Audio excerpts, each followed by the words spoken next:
So Brooke, so excited to have you here. Thank you for taking some time to kind of run through this and ask some questions. Like, we're celebrating Women's International Day this week, and I really wanted to get some inspirational professionals throughout the network to come and join and share some Q&A.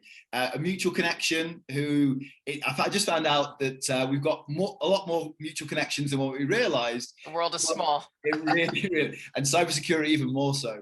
But somebody that you've met through networking throughout the COVID period, connected us, that's on Code Red's board, and really excited to have you here. I guess for those that don't know you, Brooke, do you want to give to some of our kind of listeners and watchers a quick intro into who you are and what you do? Sure. And thanks for inviting me, Tom. This is really exciting.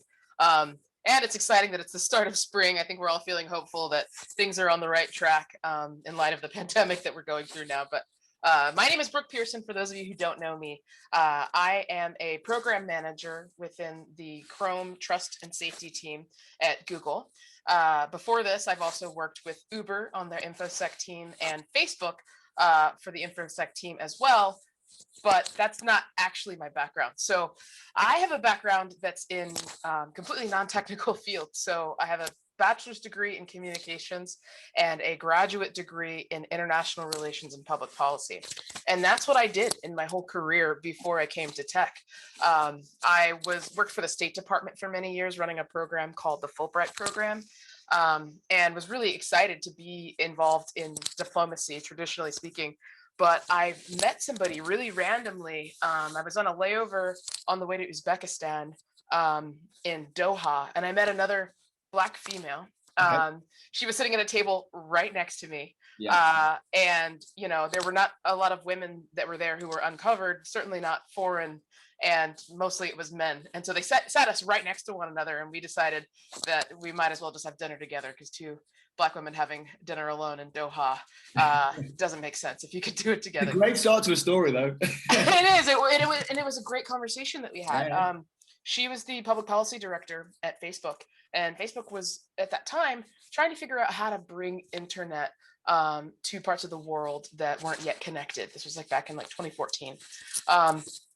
And a lot of really well-meaning, ambitious programs that they unfolded that were ultimately unsuccessful for a variety of reasons that had everything to do with public policy and foreign policy, and truly having an understanding of what some of those dynamics were on the ground, because you can't quite take a one-size-fits-all approach to bringing connectivity to the world. No, but it's a fascinating problem, fascinating issue of space. And as someone who had spent my career to that point connecting people across cultures, I was like, well, that's an interesting problem that you guys are trying to solve. We kept in touch. A couple of years later, an opportunity came up to join as a program manager on Facebook's public policy team focused on safety issues. And that's what brought me over into this field. So I came initially was she still there in the wider team? And she still is. Her name is Abelia Kobe. She's the public policy director for Africa for Facebook. That's so. Yeah, it was a great start, but I joined Facebook in 2016, which, if those of you who can remember back then, it was an eventful year for a couple of reasons for Facebook, but the biggest of which is the Cambridge Analytica situation that Facebook found itself in.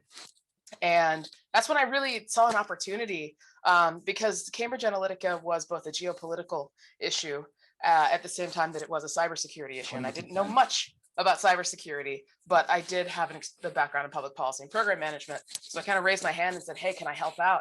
And that's how I ended up in this field. Wow. And then since then you've worked at Uber, and now you're in the Google team, right? Google That's Cloud. right. That's right. Yeah. Well, what career today? I still feel like you're still quite early on as well. You've achieved so much already.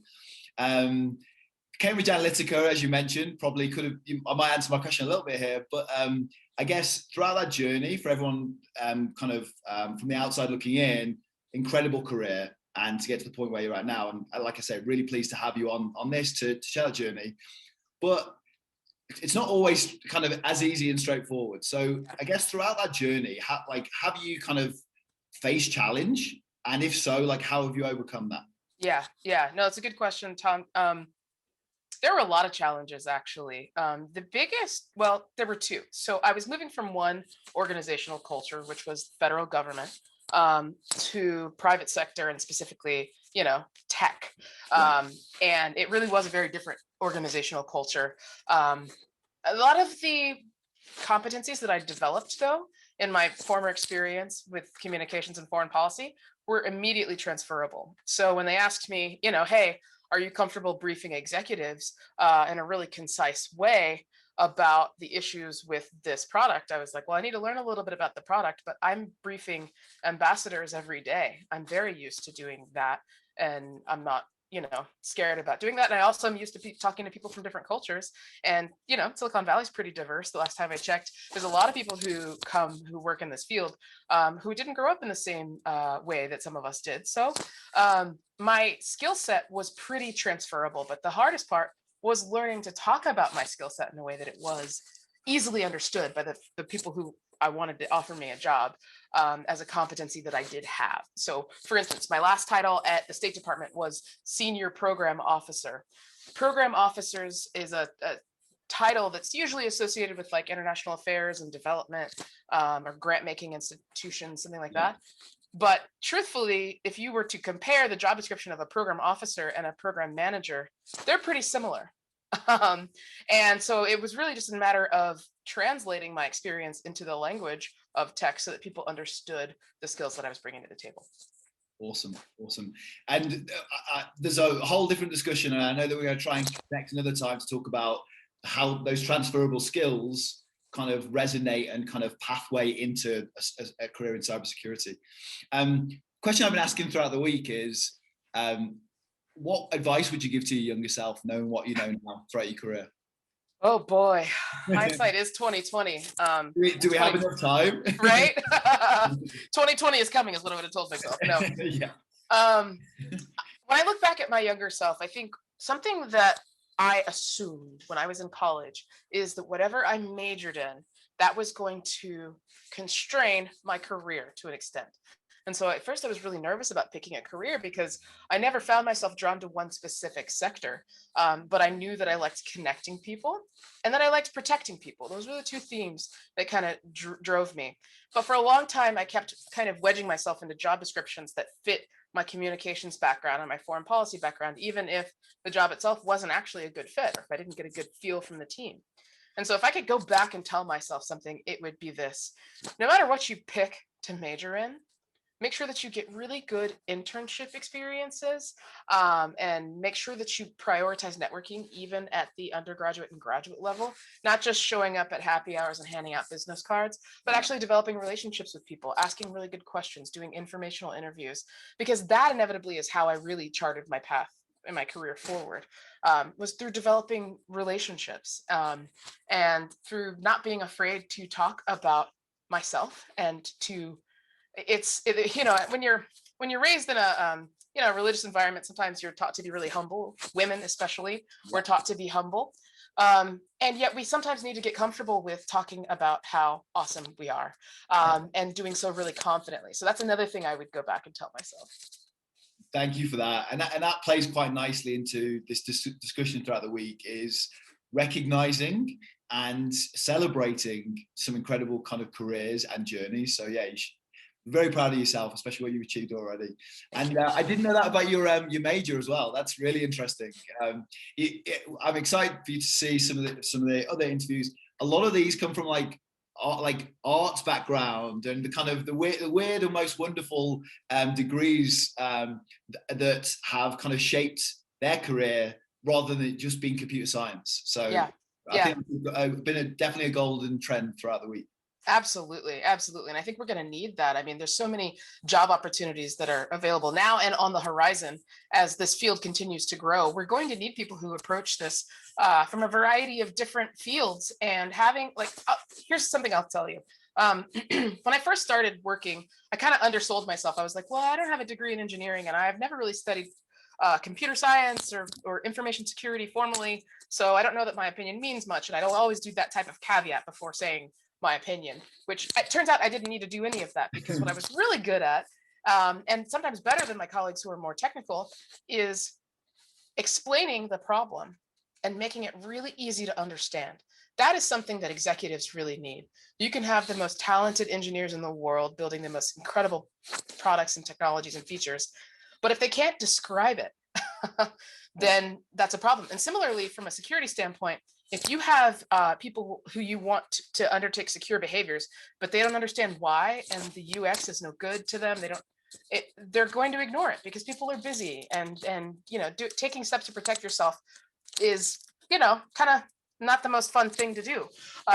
So No, you need somebody who can communicate, and that communication skill is actually, I think, one of the most useful skills I bring to the table, in addition to a random class I took in graphic design back in college too.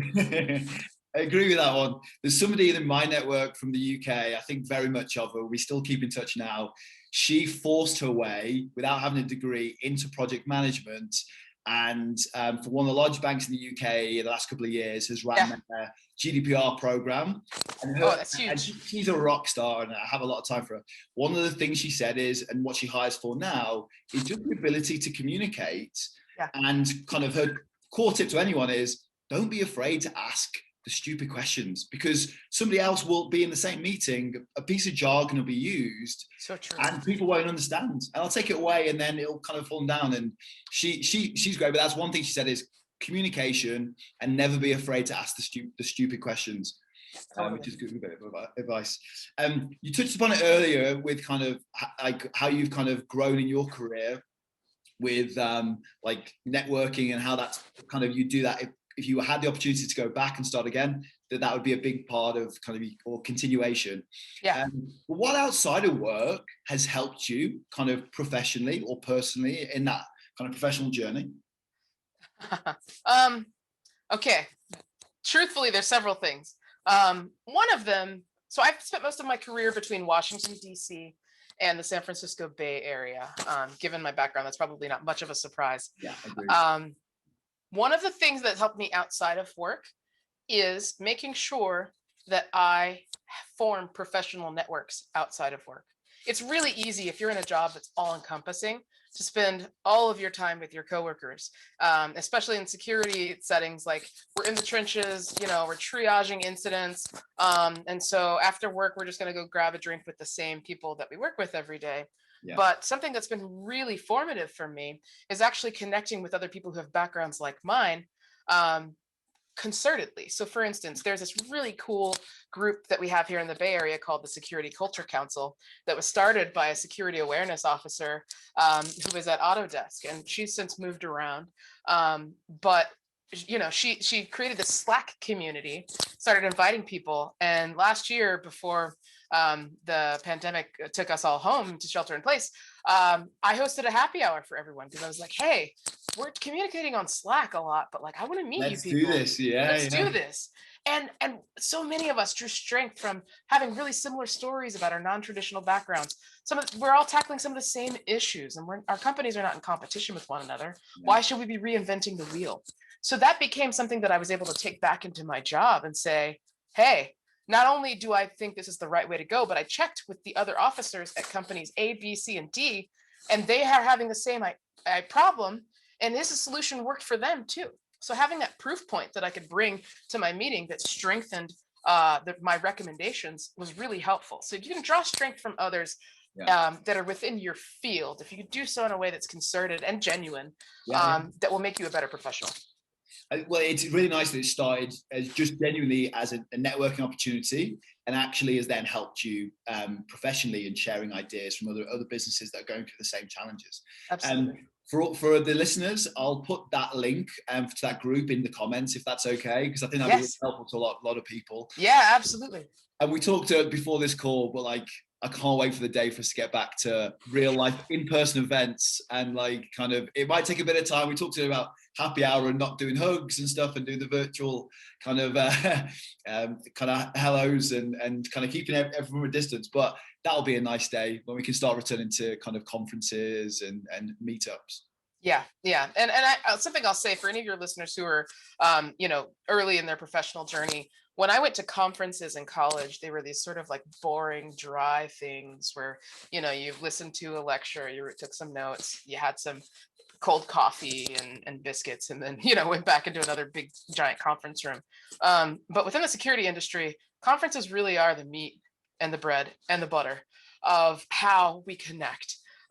So I think that participating in forums like Women in Cyber Security, that's an excellent conference that takes place every year. Going to specialized conferences like that, those are really intimate and you really get to know people. And even some of the bigger ones, the DEF CON, Black Hat, RSA, find smaller communities within those of like-minded interests, because that's where you're really going to have quality networking, so that you're not just another face and a badge in a giant conference room.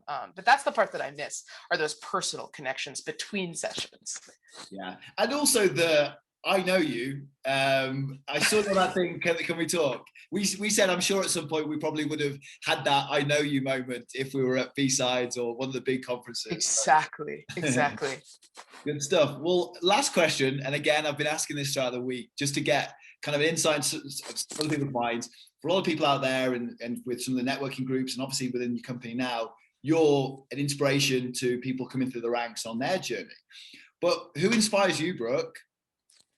I have to say, I am only here today because of the path that was trod for me by my ancestors. And, when I first got into cybersecurity, people said, wow, there's a dearth of Black talent in cybersecurity.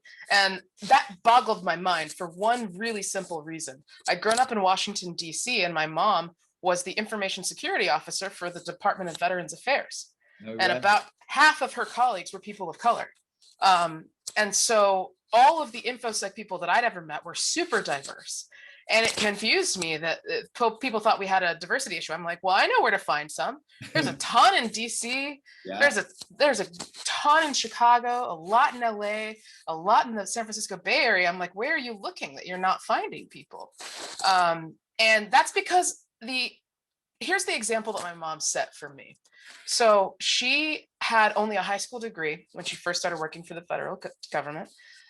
She had me and my little sister, went back and finished her bachelor's degree while she was working full time, and had 2 small kids, which is incredible. And then went on to have a long career where she worked her way up through the ranks and became a regional information security officer, overseeing the VA networks for the entire mid-Atlantic region. So that was the example to me. You don't need to necessarily have a degree in something in order to prove your worth. You get in there, you do the work, ask good questions, and your work will start to speak for itself. So that is an example that I have very much followed in the footsteps of my mom, whether that be intentionally or not. Your work ethic really will speak far greater than what's on your resume or on your transcript. I couldn't agree more, and thank you for sharing that with me. It was clearly written in the stars that you would find yourself into information security. Yeah, I know that. Maybe I'll go back and tell myself, stop fighting so hard to not become your mom. She's awesome. Exactly. I think, I share that as well with an incredible mom that's been my idol as well. Thank you so much for sharing kind of so much information, insight with our kind of listeners and watchers. Happy International Women's Day and Week. And really great to speak with you today. Thank you. And happy Women's History Month. We're celebrating women all month, and there's some incredible women that you've already interviewed. I can't wait to see the other interviews next week as well. Absolutely. Thanks, Brooke. Bye.